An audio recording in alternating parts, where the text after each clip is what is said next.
Donald Trump is out there right now telling all of his supporters that, look, this election is going to be rigged. I am not going to accept the results because this is a rigged election, so you need to go out there and fight.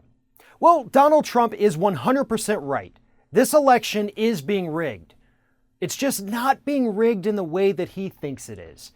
This election in states all over the country is being rigged against Democratic voters or people who might consider voting for Democrats.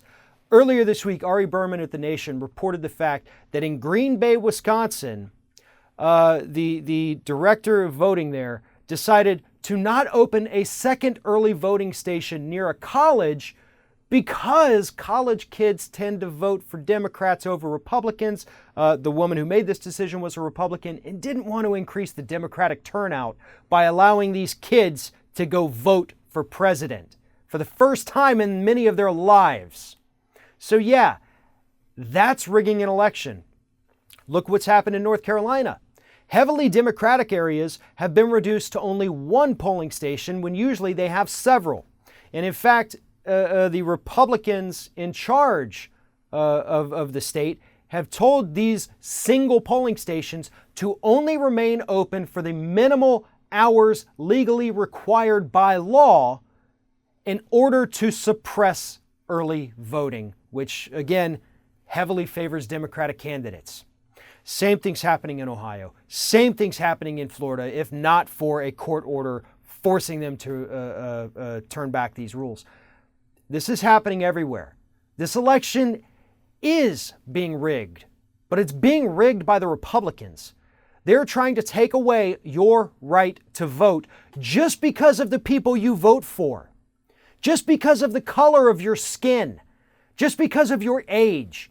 This is discrimination at every possible level being carried out by Republican operatives. And it doesn't matter that Donald Trump is their candidate. They would be doing this if it was Ted Cruz or Jeb Bush or anyone else, because this is the same story we have seen play itself out for the last 16 years in this country. They don't care who's on the Republican side. They want to do everything they can to suppress that Democratic vote. And that's what they're doing this time.